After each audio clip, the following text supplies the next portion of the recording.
beautiful souls and creative minds. Welcome to the Artist Stoop, the podcast where we turn the art world into your personal playground.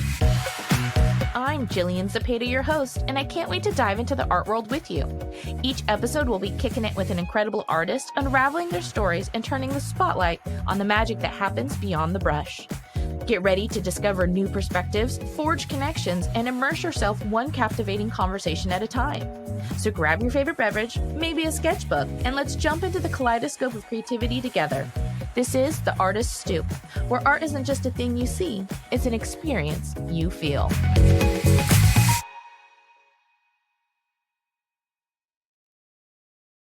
Hello, everyone, and welcome to another episode of the Artist Stoop. Today, our guest is Lindsay Holcomb. Lindsay is an interdisciplinary artist and speaker from Portland, Oregon, who turned to her art professionally following her multiple sclerosis diagnosis in 2017. Her current body of work is influenced heavily by health, neurodivergence, and her Japanese heritage. So welcome to the podcast, Lindsay. I'm super excited to have you Thank you on. so much. I'm so excited to be here. Yeah. So you're a fellow Oregonian. Yes. Before we jumped on, I said that I was excited to have I think you're my first Oregonian. I've had Oh, people no here from way. Texas, but you're my first Oregonian. So, besides myself, I know I take that Love back. it. No, I take that back. I did interview my best friend who still lives in Sisters, Doy. Okay. Second Oregonian. I was like, wait a second. I feel like I have someone else. I know she's gonna be like, what the heck, man? And I'm like, sorry. So you live right outside Portland in Hillsboro, and Yes. you aren't originally from Oregon. You moved there from where? California when I was about just shy of 3. So I count myself as an original Oregonian because I'm like, if it comes before language, I feel like that counts, right? No, I get it. I was born in LA, and my real dad, he lives in Orange County, and my grandparents still lived in the Bay Area. That's where we moved. And so Okay. I moved to Central Oregon when I was 6. So I went first grade all the way through high school in Central Oregon. But since I moved back so many times, like from California and Oregon, I sometimes call myself a Californian. Perfect. Merge them. Absolutely. I love it. I have not heard that one before. One of my words of my own making. So, Perfect. what brought your family to Oregon? Gosh, my maternal grandparents lived up in Portland, and with my father's family was living in Japan at the time, and so I'm a twin. So my parents, started out with 2 newborns right away and needed some help, so they moved up to be closer to family. I mean, that's, I would do the same. I would do the same. I only Yes. have one, and that was, I understand having that newborn is a lot, but having 2 right away, man, I just bless those It's people. intense. Yeah, It's intense. and then it's all they Yeah, know, Right. My littles were like, what, just shy of like 20 months apart. And so there was this very hazy period of the life of like 2 in diapers and everything. And I think all the time, I'm like, I don't know how they did it. Yeah, right. So you do such beautiful work. I think I was just going down a rabbit hole on Instagram as I do. And you click on one artist or you click on a gallery and then it pops up and then you just keep going and then someone pops Yeah. up and it gets suggested. And I think you were one of those ones that popped up. And like I've Oh. done with the washi paper before. I've worked with washi. I've used with Mm-hmm. inks and like the Japanese rice paper. Like I've done some really cool Mm-hmm. things. And so when I saw your work, it like those kind of things stuck out to me because I don't think they're used common enough in art, and Mm-hmm. at least in the regular art world, like what most people are used to seeing is what I'm trying to say. Yeah. So it's a really interesting mediums to work with. So I Yeah. think that's what drew me in initially to your work. Oh, I love that. I was gonna say when you were going down the Instagram feed, were you like, is this the same artist? Because I've had lots of. I like to keep my curators confused. I've Um, noticed that on some people's Instagrams, and even just today, I posted something today on mine, and I was like, I looked back on my thing, and I was like, oh, I don't think people know I'm an artist. I should probably post a thing. oh Like, gosh. I should probably post like a picture of my actual work, not just behind the scenes stuff. Yeah, yeah, I've had those moments too. Yeah. Yeah. So let's just dive in here because I know it's a big part of like your work and how you got started. Um, Mhm. how does your MS affect your work and how you paint and approach your creative practice and, just being diagnosed with MS? Like Yeah. that's a big part of your life now that like all of a sudden just like a Yeah. huge shift Hmm. that you've had to deal with. It definitely is kind of I feel like my artist origin story is centered around that diagnosis. It's a little over 5 years now, that I've been diagnosed. It took me about 10 years. And so, I know whether it's MS or not, a lot of women can relate with how difficult it can get to have doctors believe you about pain and symptoms and things like that. That's It took them not 10 a years trib to diagnose you. 10 years. Yeah. And with the amount of people that I work with in the MS community, that's not uncommon. Some people are really quick and some people are not. And, I had heard just about it's maybe this for years, and it was always a let's check back in 3 months, let's check back in 6 months. And the symptoms always seem to be a moving target for me. So, it was really hard to chase that because I was technically, still just coming out of that postpartum stage, really back-to-back pregnancies. I had moved from the US to Japan and back, and that, brought along some physical changes and whatnot. And so when I finally got my diagnosis, I was really relieved. I felt, okay, I'm not crazy. That really is what's going on with me. And it was just like this moment of relief. And at that point, I had been kind of doing artwork just for myself in the evenings as a mother of two real young ones. My kiddos were about, gosh, like just shy of 3 and 4 during that time period. And I remember, I strongly remember that it was this time period where we had just transitioned to toddler beds. Every night was like whack-a-mole, like I just put you in bed and like, so I was sleep deprived. I was, kind of feeling like my entire identity was wrapped up in surviving at work and then surviving motherhood. Those Yeah. are the really hazy years. And I honestly think I had just kind of like this little like adult tantrum where I'm like, what else am I? I want to make something for me. I want to keep trying to develop skills or stay curious, really.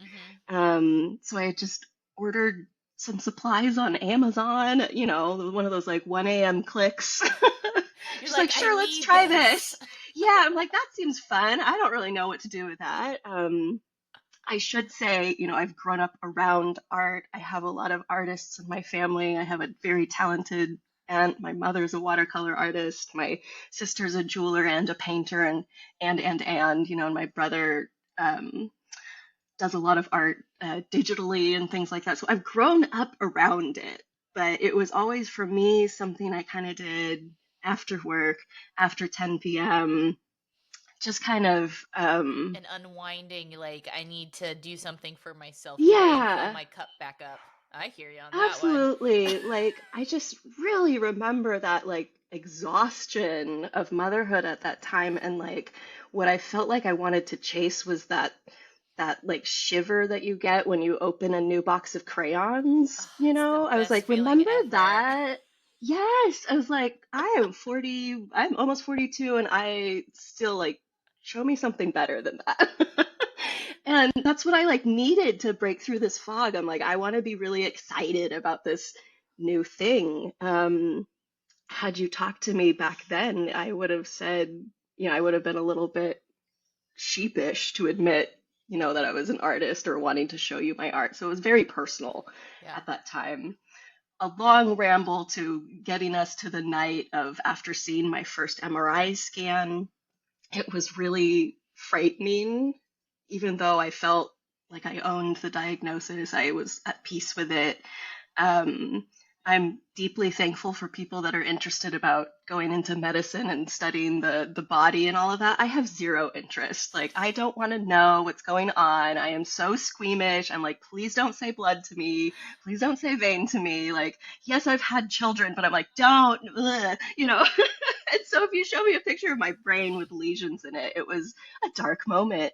Yeah. Um, and so what I had done was I had taken my MRI and I was referencing it and I kind of made it into an abstract painting that really just made me feel better. Mm-hmm. Um, it felt like, okay, this represents what that is, but I can sit with this so much more comfortably. But truly, that was a private moment. It felt like a diary entry.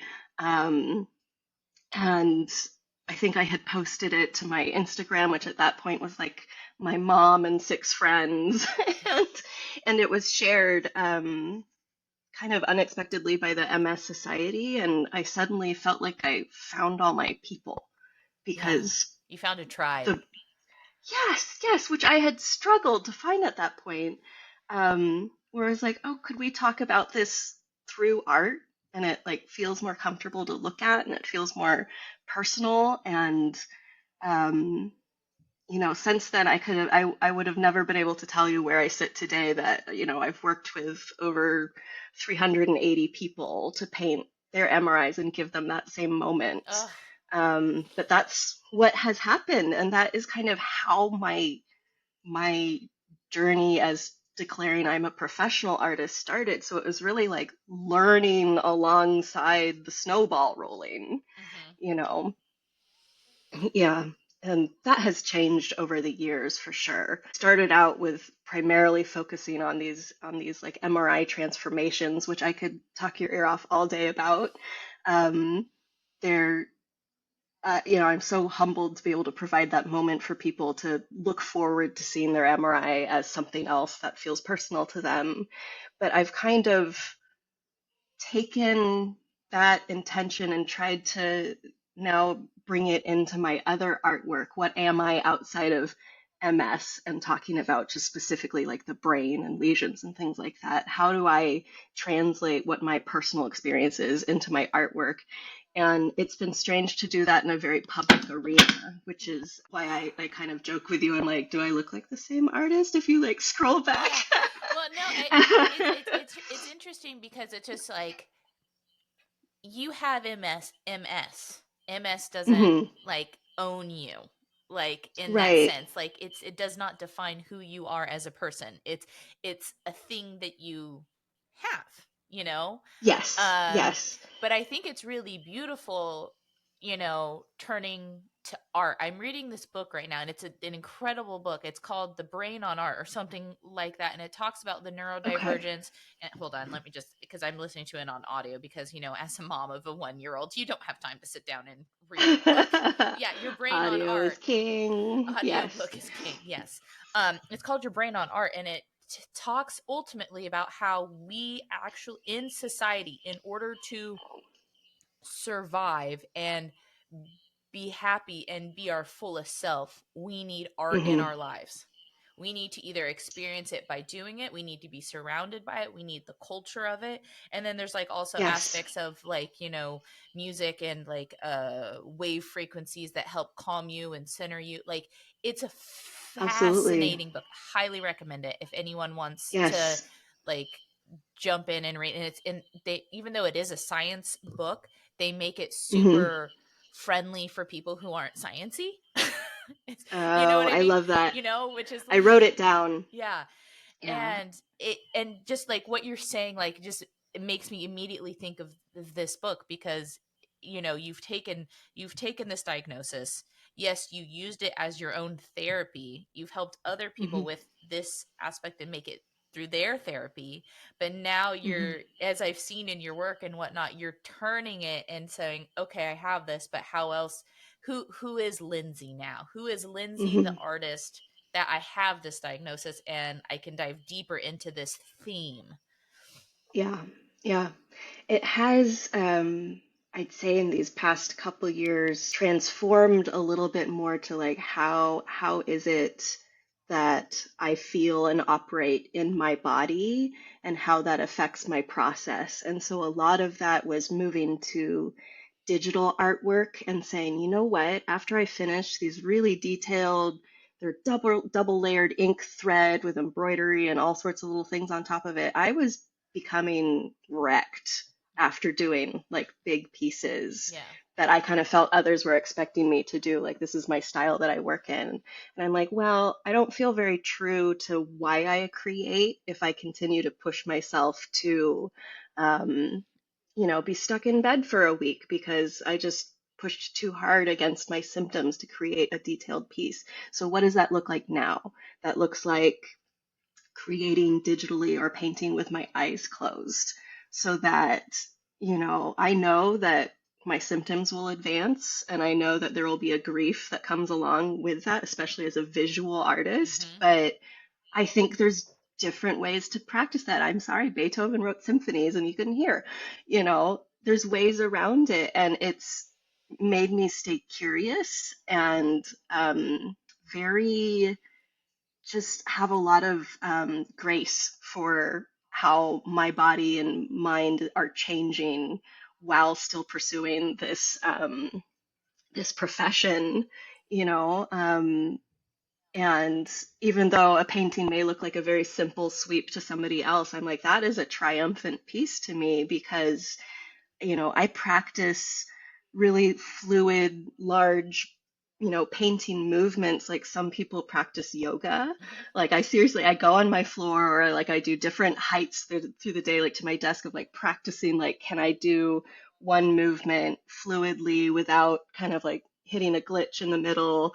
Um, you know, meshing your breath with that, all sorts of things. And I really enjoy kind of chasing that curiosity. I It think will always be chasing the crayon box feeling. I think that I first I love that analogy because it's so true, and it is such a good Mhm. feeling, and only like an artist like really knows what that feeling is. But no, It's true. something interesting that I read on your, like when I was going through your portfolio on your website, there is the piece because, and you Hmm. just mentioned it, like your eyes. So Hmm. your vision gets blurry, and so you Hmm. did there's this one piece, it's almost like a blind contour drawing, and you're Hmm. like you couldn't see because it's like you were either seeing double or your perception's off and all of that, like, Right. so you're ultimately training your body to how to create once, if your sight does, ultimately go, if Right. your movements aren't as whatever. And I think that's so Right. beautiful that it's not like you're thinking ahead, but you're thinking ahead and knowing your limitations, knowing what your body is going to be capable of, and practicing. Yeah. I think that's so beautiful. Oh, thank you. And it's just, I encourage, my children practice it alongside me, and they're 10 and 12, and I just, every artist that I've talked to, I think, does small adjustments like that in their studio based off of how they can work. But, as far as it's just staying curious and open to it maybe being better, Hmm. even despite it feeling quite different. Yeah. Um, But that's how you grow as an and artist, absolutely, we asking love those, mistakes. yeah, like having those Yeah. what ifs, or having those, if I change this, what could I do? And I think it keeps things interesting for us as artists, because if we did all the same rinse and repeat, for every single painting, over and over and over again, it's Hmm. going to get boring. And then people are like, well, she does the same stuff all the time, so I'll move on, Yeah. but it's just like Yeah. if we keep people's curiosity and piqued, and then they learn, like, oh, this isn't just like a one skilled artist, Hmm. I think it Hmm. brings more value to your work. And then Hmm. it also keeps things exciting for you as the artist, because, like, like Absolutely. even musicians, they change genres, change, styles and whatnot, and Yeah. we have to be able to do the same. Absolutely. I would love to see, I know I've heard the sentiment shared by so many fellow artists on Instagram where, if you follow a lot of artists and you are an artist, some people get that kind of uneasy feeling of, oh my gosh, this person over here is just churning out masterpieces after, Right. after masterpieces. And like, okay, we all need to start posting more of our behind the scenes of like, there are so many things that do not make, a final picture, but they were a learning. you know, I think we're conditioned to say, well, I just wrecked that, or whoops, it just turned to mud, or I should have stopped like 6 steps ago. Right. Um, but, I'm like, okay, what do I tell my kids? I have to like tell it back to myself. I'm like, that's okay. We learned. We're moving forward, Hmm. We you did know. not waste material. No, we did. Oh, the wasted material. We did not waste material. It was still useful. No, yeah. Yes. I'm doing that right now. I had this urge yesterday. Like I'm working on this collection that's different for me where I'm actually like adding sculptural elements and I'm sewing on the raw canvas, like putting sculptural Yes. fabric, but I'm still painting on it and just adding that sculptural element to it. But my brain, I don't know if your brain does this, I'm already thinking 2 collections ahead. Yes. Yes. And so I had this vision and I tried to do it in my sketchbook and I was like, it's too small. And so I cut just like a 30 by 30 piece of just canvas. And I sat down on the floor yesterday and I got out my crayons. I got out my colored pencils. I got out my charcoals. I got my oil pastels. I got out my pen markers and everything. And Yes. I just sat there and played like as if I were, a kindergartner on the floor, just playing out. And it was a big enough piece that I could kind of get my idea out. And of course, no one's going to see that. And That's the best. it is literally just for me to get this out. It was a Hmm. color combo that I saw in my head and Hmm. kind of a vision of something. And I was like, I just need to get it out of me.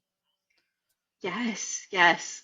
I'm very interested in how people capture those little moments of, oh, here's a fleeting thought. How do I write it down? I personally have like a graveyard of index cards all over my house and scribbles that I have no idea what they mean anymore.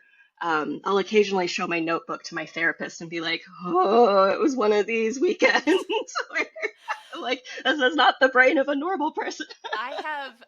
I literally have, I think I have a sketchbook in every single room and sometimes multiple sketchbooks. And I Yes. don't know which one I really am working. I was like, oh, was it this one? Where's that one idea? I know. And I literally have to go room to room looking at all my different sketchbooks. Or it's like I That makes me remembered feel something so much I better. wrote down like a couple years ago. And I'm like, which sketchbook? And I'm Hmm. going through like my journals. I was like, I know I wrote down this idea. It was around this time of the year. What sketchbook was that in? You know what? An interesting thing I started doing with some of my Hmm. journals so I know what year it is. I use the oh, I don't remember know what that brand is anymore. I change the color per year. So each Oh, year I is like a that. different color so then I know what year. It was in the purple year. It was in the turquoise year. It was in the whatever year. I just know that I'd want to do that, and then I'd still end up with like A three black. random notebooks, and it would drive me cuckoo. And, for me, new collections come if another one is due. Right? Right? And so I'm like, if you want me to do new work, give me a deadline for Yeah. something else. And I think that's so yeah, funny. that's how my brain works. So, in your bio, you say that your heritage plays a huge role in your inspiration. Obviously, in your bio, you said your Japanese heritage. You said you've Hmm. lived there and whatnot. So, what Hmm. aspects come into to your work of that? Absolutely. So I'm half Japanese. I did not really grow up around my Japanese family. There's a lot of estrangements on that side of the family. So anything that I know about the Japanese language or culture, or my family truly is because I went after it myself to learn. Um, and that's just how my family works. And in college, I studied a lot of Japanese literature as an Asian studies and Japanese major, um, and was always really fascinated with myth and symbolism and the different stages of artwork and bodies of work that are are done over there. And I've just kind of come back to it in a way. I think I chuckled for a few years where I'm like, oh man, why do I have this degree? Nobody asks me about the history of rice, which is what my thesis was on, and like, what do I do with all these years of experience? Like, I spent so much time trying to learn the language, or like, like, oh boy, what a BA that was. Don't worry, I'm half um, Mexican, so I totally get it. yeah, it's a thing. Like, when you lived if you lived in Oregon, I don't know if it's a very specific Oregon thing to say. I was always the Japanese kid. Yeah. Like, I'm half Japanese, and I'm like, that was just like drilled into my brain. And then I moved there and I wasn't Japanese enough. And and you really won't be in that country. It's very you are or you aren't. Um but I just in this last year, it's been flooding back to me things that I've studied and read, and kind of realizing like, no, no, no, this isn't a waste. This is just informing what I'm interested in and how I'll work in the future. So a lot of that comes into color use, indigo, my love of cyanotype because it's already indigo, Right? I and just learned what that was integrating. this last week, Yeah. and my friend does it. That my other Oregonian friend, she Oh, teaches a class cool. on it. So I just learned what that was because I was like, "What are you doing?" She's like, "It's this Yeah. really cool process." Sorry, I didn't mean to Oh interrupt, my but gosh. It's no. it's so So fascinating satisfying. what it Yes. is. Yes. And so what I'll do with that is I'll do a paper cutout to print on top of like a painterly swath of cyanotype fluid. And I've really enjoyed kind of exploring the medium that way. Um, and so, I'm bringing a lot more into my work these days, whether it's, my calligraphy technique that I learned while I was living there and holding the brush and breath and movement and that forever chase of simplicity. Mhm. um, Medium, whether it's Japanese myth or themes of family, which is a lot of my fall collection that I've done, and family specifically that I won't know, and Mm. how, you know, their impact based on, your genetic makeup is huge, but what does that mean if they're unknown? Yeah. Um, Wow. so it's a theme I think about a lot. I'm the only one in my family that I'm aware of that has, MS, autism, ADHD, and that might just be because we're the diagnosis generation that go to seek answers. Um, but I wonder about all the time. I'm like, who were the other people in my family that chased the artist muse? There had to be other people, and I won't know, and I won't have that answer, but I can still think about it and work it out through art. I think that's really cool because I just like there's so much, all of us like we all go back to somewhere, like all of our families, and Hmm. I just think it's so fascinating to go down that rabbit hole.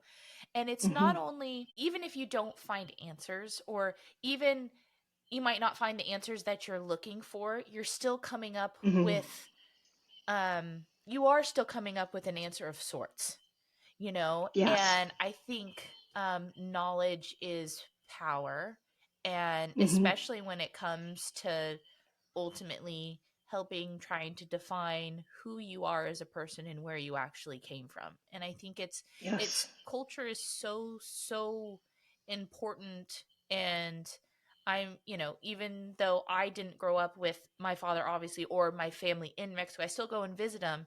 And, Hmm. family is everything down there. But I grew up in Central Oregon. And as you know, if you grow up in Hmm. Oregon, it's Yep. predominantly white. You're in the Yeah. forest. You're Hmm. Hmm. everything's either cowboys or organic Yeah. hippie folkness. Like Yes. that's You're always checking that other box, yeah, exactly. Yeah. And so it's just like in when you go and you put yourself in your heritage, at least I feel like you start to take on a little bit of that identity just a little bit. Like here, like when I Yes. moved to Dallas and my last name's Cepeda. Well, now it's my married name's Guzman Hmm. because my husband's from Mexico. But someone's like, "Oh, you're Chicano." And I'm like, "What?" And it's just like, do you define as being a Chicana? Like, and I'm like, Uh-huh. well, no, I don't think so. But like, why not? You're half Mexican, aren't you? Like, why wouldn't you have that? Like, that's what you are.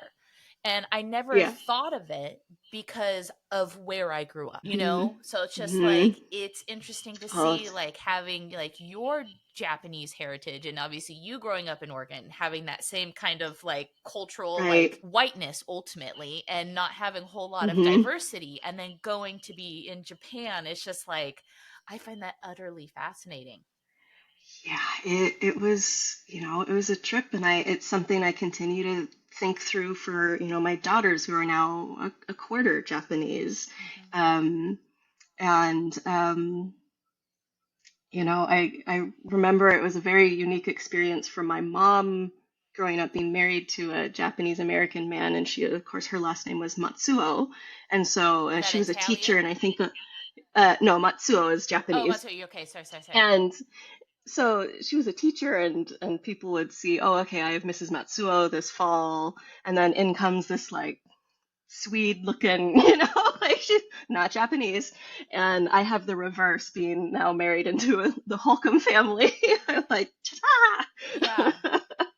But still, even going back to Japan, I think about a lot. Like I'd like to study there in the future, to study a little more closely with artisans about dye making processes, and calligraphy still. And I'm thankful to be able to learn about my culture in my own way, I suppose, Yeah. and through art especially. Yeah, and Japanese, I'm sorry, but they have the mediums and the things that they use are so beautiful, and I don't think it's predominant enough in the art world unless unless you are into more Asian culture art. But it's just like the Yeah. use of like the rice paper and like, the big, I don't know what the brushes that they use are, like those really Hmm. long brushes that have the really fine point that they can do, Yeah. and knowing I know a little bit about about Asian Asian art, Japanese art, but like having Hmm. the long scrolls on and then Hmm. having like almost like a story told out with just that ink on those papers, and it's so delicate, but it Yes. has a Yes. softness to it, but it's so beautiful. Yes. I love that. I love that. And yeah, it's just been a pleasure to learn about and try to kind of make in a way that works for my own body and my practice. Hmm. Yeah, so Mhm. some of the things that you do is you actually make your own inks, Yes. which I find Yes. so fascinating. I find like how did you get into doing that and bringing that into your Yeah, honestly, it started as an attempt to get away from the fumes of alcohol ink, which is uh what most of my MRI work is. It was a supply I ordered accidentally. I thought it was going to be something else, and it definitely wasn't. And it really was a moment of, ooh, what is this? What does it do? But it's real fumy stuff. And when you're on like hour 4 of working on, a big alcohol ink piece, it's just like, okay, I it's have like autoimmune issues. I should probably not, yeah. um, be doing this. So, and that's not to say that natural ink is always safe, because it definitely isn't. And I have definitely accidentally poisoned myself on a few occasions. But really, it was just, so first it was, okay, could this be kind of a healthier, different way to use ink in my practice? Hmm. Bought a lot of books, went down YouTube rabbit holes. I've taken several workshop classes primarily around textile dyeing. Hmm. Um, and so it's been, gosh, 3 years now of learning how to make inks. It's transformed into a kind of, hey, this is my effect on the environment that I live in. Like I can show that this is the climate and the environment that I live in through my artwork, because I used oak, because I used this kind of like lichen color that can be really surprising. And it's almost like a way of saying like I'm here, and I'm capturing this little snapshot in time of like this was um, myself interacting with where I live. And of course, there's a lot of things like cochineal and things that are not from around this area that I work with. and are a continuous experiment. I'm very annoying to be out in nature with because I'll always be like, what would this do? Like, let's pick up this stick and like figure out what to do with it. Like, You aren't the only person that's just like, if I ever go on a hike, like in back home in Oregon, it's just like, oh, look at this pretty arrangement. Look how the shadow is on this tree. And you see, like, you maybe make it like a uh-huh. quarter of a mile when you're supposed to be on this long hike, and you're like taking photos and Oh, picking rocks up that look cool. No, I would vibe with you on a hike. okay. I'm like, maybe there needs to be like an artist hiking expedition. It's like, we'll barely make it out of the parking lot, people, but um, but I love the practice. I have so much more to learn every day. I've had people ask me like, well, how do you feel about it not being archival? I'm like, I'm not archival either. So it's, I'm the opposite of archival.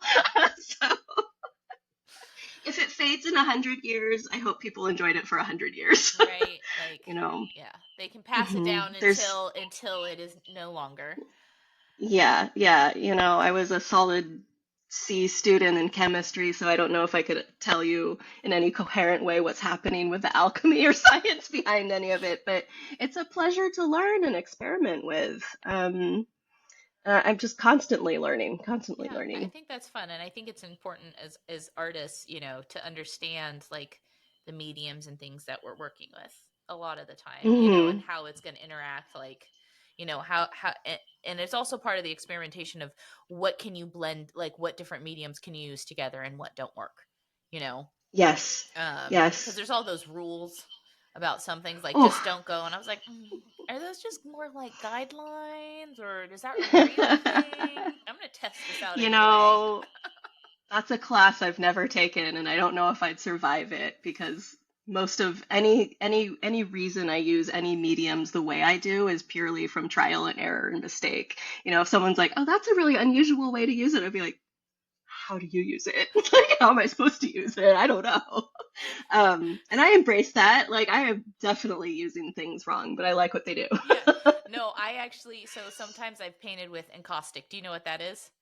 Oh, I love encaustic. Right. Okay. So you know the RF pigment sticks, and then sometimes, have you ever Yes, used the RF pigment sticks? yes. Okay. So I was using those, and then I had like a big old thing of melted wax. So sometimes, and this is how someone taught me. So I did, I was painting with my oil stick, my RF pigment stick, Okay. and then I was Hmm. taking the clear wax and putting it over, Uh-huh. like kind of to seal it in, and it gets kind of drippy, Oh. kind of cool. Did a whole collection like this, and then I made a post about it, and then RF Pigments actually No. they actually called me out and said, we don't recommend using it those ways. I was like, someone taught me this. Very interesting. I will totally try that the I mean, next if time it's I on a use solid surface and you have the wax and it already has the beeswax in it and you melt it works. It's fine. Yeah. And it's not Maybe like, RF just didn't know. yeah, yeah, Maybe you they don't don't know your know. own product. What? Maybe they don't know. Yeah. Yeah. But no, and so that was how I was painting with encaustic, because it made sense for the environment that I was in, and being Uh-huh. able to have those really fun waxy textures without, having all the different like tubs of wax. Yes. Oh, I Enca- love encaustic. I know I it's love it. it's such a okay, everyone. So encaustic is the old Greek and Roman way of how they painted, Hmm. and it is painting with wax, and it is a mixture of Hmm. beeswax and damar resin mixed together to make this wax form. And you can either buy the wax already pre-colored and you can just melt it and paint with it, or you can Hmm. have powders like your own pigments crushed down, and then you can mix Hmm. those in with the wax and get your color that way, or you can use it clear. Or the RF pigment sticks are my favorite. They're part oil, part beeswax, and you don't Hmm. mix acrylic with them, people. Like, that's just a no-no. Like, just that one's like, that's a rule. Like, just don't do that one. It does, the colors do not mix. Kind of like how oil and water don't Yeah. mix, acrylic paint and beeswax just don't mix. Just don't try it. No. But Nope. you can Nope. mix oil paint with the melted wax. Hmm. So, yeah, and it makes I a really learned it beautiful using. color, Oh, beautiful textures, and you have to allow the imperfections to be. Yes. I mean, painting with a blowtorch, come I on. know Like, who. that's the best day ever. I learned using the pan pastel over it, Hmm. over the encaustic medium. Love that smell. It's one of my favorite It smells. really. It's, You need to have a good It's another one of those things you have to have really good yes. ventilation. No, I remember It smells so good. it. Don't smell it. Yeah. It does. Well, and it's fun knowing that you're like, if you have the one layer of wax and then you heat it, and then you put another layer of wax, Hmm. whatever, and then you heat it. Well, like she said, painting with it's either a blowtorch or you can use a heat gun, or you can use Hmm. the thing that you make creme brulee with over the top, that little Oh, yeah, yeah, yeah. whatever Like a those are. little. Yeah, and so my dad was a firefighter. And so one Christmas, I came home asking for like a blowtorch and all this. And my dad's first instinct was, first, you're my middle child. You're my problem child. You Oh, accidents, no. things happen. Why am I Huh. gifting fire to you? Oh, come on. He's like, it'll be fine. It'll be fine. What could go wrong? It's really cool to put. Have you ever done alcohol ink on glass and then lit it on fire? I've done Don't something. try this at home, people, unless you're somewhere I no, anti-inflammatory. I've done something else where I've put a different I did on top of the encaustic paint. I did it on encaustic, and then I put a layer of something, and then I torched it, and it just went, and then it came out, Oh. and it was graphite. So sorry, really cool people. So Oh. Okay. loose graphite. So I had a really cool encaustic painting, and then I had Uh-huh. like a big bottle of just a whole bunch of loose graphite. And I smeared it in and put it, like, you kind of have to have like the shape that you want it to be in. And then in a very safe environment, everyone, okay? Make sure Yes, very safe. very safe Hmm. environment. Then you take Hmm. your blowtorch and you torch it, and it goes whew, and it goes up in So flames, cool. and then it dies out. And but what happens with the graphite, and it kind of like goes out in like all these like vein, like spider arm like type things, and What? it's one of the most beautiful things, and you're just like, I love that. I love that. I will be trying that this winter. Yeah. and it was totally by accident how I found that. And also, so if you like encaustic, okay, and you have rice paper.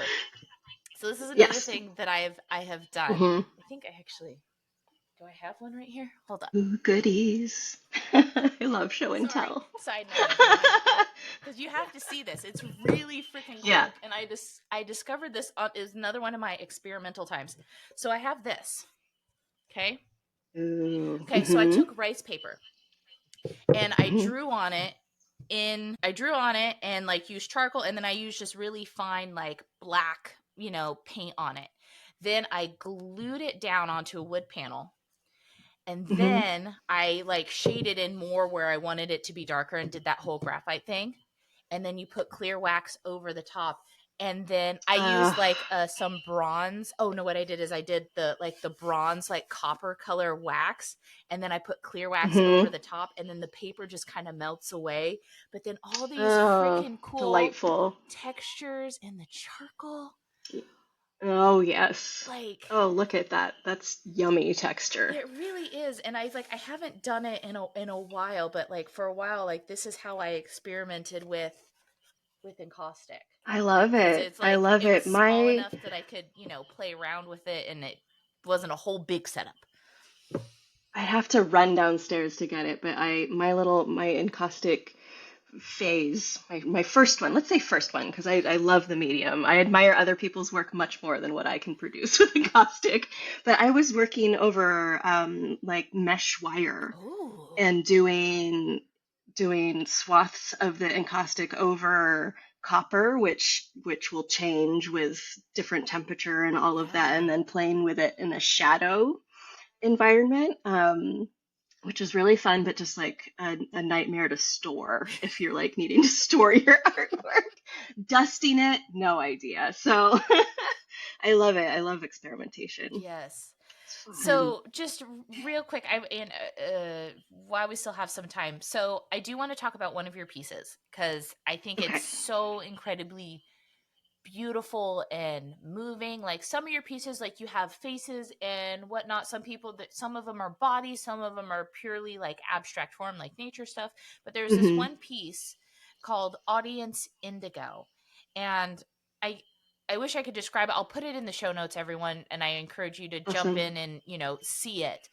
But it's just like, can you please tell me the inspiration and everything about that piece? Because it's just like, Yes. it caught my attention, and I'm like, Oh, I'm so happy. if I had extra I funds to throw around, I'd be like, yes, I need to own that piece. Oh, thank you. That's a high compliment. That piece, so that was a piece from the spring, and it was done on Reeves BFK paper, which is just what I had around. I think that's more popular for printmaking, Hmm. but I actually really like using sumi on it because it can take a lot. It can Yeah. take a lot of water. Um, and so it'll go in the show notes, like you said, but it's a lot of continuous line faces, or like parts of faces that I do in a practice that started with closing my eyes on my iPad and just drawing eyes and drawing faces in a continuous line. And so that for a very long time was just a digital practice. I hadn't really done that many of them like in studio or anything like that. But this one was a really fun experimentation with adding different levels of water to the sumi ink Hmm. and getting so many different grades of that black gray. Hmm. And so my intention with that piece is when you're looking at it, it's almost like seeing through a crowd in a way, um, a crowd of people that you don't recognize because they're all in abstract, but the layers just go back through. Yes. And when you see that piece in person, I'm most proud of just like the most light, just hint of that sumi ink in the back, which is just like whispers of people. Um, so I worked on that first. I was really thinking of it kind of sculpturally or in 3D. I think of that subject a lot as almost like a wire, a sculpted wire of like, what would this look like if somebody just like knotted a wire into faces and then pushed it back, almost like an accordion. The cheeks were added at the very end to just add visual interest to and balance to the artwork. And then what's hard to tell on a just looking on a picture on Instagram is that there's a lot of texture on that cheek where I did some clear gesso Hmm. and um, uh, just like mark making on the cheek with some really soft bronze pan pastel over the top of that so that when you walk around it, you get a different glint. Um, which was really funny. I'd forgotten I had done that until it was up on a wall at a March show and the light was hitting. I was like, oh yeah, I did. You're like, I I did had that. a That was topper to really cool that. of me. I I was did like, that. oh, good job, me. but that was one of the first pieces where I really tried to do the digital eyes, but in a kind of a larger format. It's absolutely stunning, and it just Thank literally like there's you. several pieces on your website that I fell in love, but there's like that one in particular. It's just like, wow, Uh, It's going to be in a Netflix film, I guess. It was rented for a set piece, that's and I so want to say it's cool. When the Night Comes. That I could be making up that title. I don't know when the night comes. I don't think it's out yet. But if anyone ever sees it, please don't tell me if it's like in the bathroom. But like, Okay, is what it is. we'll watch for it and see and find out more, and then we'll be like, there it is. That's my friend's work. Yeah. Now, another artist that I interviewed earlier at the beginning of the year, her art piece was in that in the very very first like opening sequence. The artist was Rebecca Jack, and her art piece was in that movie with Anne Hathaway and the guy who plays that musician in August. Was it that called The Idea of You or something like that? Okay. It's on Okay. Amazon. Anyway, her artwork is like, because the Anne Hathaway's character is an art gallery owner, art curator, whatever.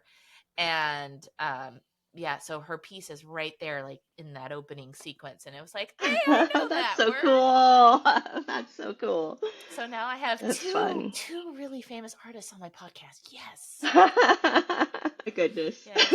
Well, Lindsay, it was a pleasure and a delight to talk to you. If people wanted to purchase or see your work in person, where do they go? How do they do that? How do they get in contact with you? The easiest way to find me is on Instagram. I'm at Lindsay Joy Holcomb there, and you'll see all of my rental sales gallery artwork linked. You'll see my collection at Art Lifting linked, and any sort of upcoming exhibits and whatnot will be there. Awesome.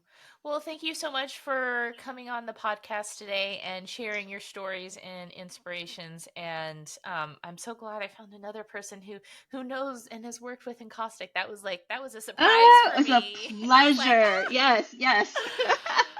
Give me a call the next time you heat up wax like that. I know, Yeah, I haven't in a it'll be while. fun. I might just doing it or pulling this out. Like I was like, oh, maybe I should do that again. We'll see. Anyway, I love it. Well, thank you so much for coming on, and I'll make sure to include all of that information in the show notes, everyone, so you can find Lindsay. You can talk, hear about the audience. You can see the audience indigo. Excuse me, I can't even speak today. And how to get a hold of her. So thank you so much for coming on. Thank you. And that, my friends, wraps up another colorful episode of The Artist Stoop. A huge thank you to our incredible guests for sharing their art and stories. If you enjoyed the conversation as much as I did, make sure to hit that subscribe button so you never miss out on the next Stoop chat. And don't forget to spread the love. Share your favorite episodes with fellow art enthusiasts, and let's build this community together. Connect with us on social media at JGuze Studio and Jillian Zepeda Art for behind-the-scene peeks, artist spotlights, and a sneak peek at my own art. Until next time, stay inspired, stay curious, and keep that creative fire burning. This is Jillian Zepeda signing off from The Artist Stoop. And remember, the world is your canvas, so paint it vividly.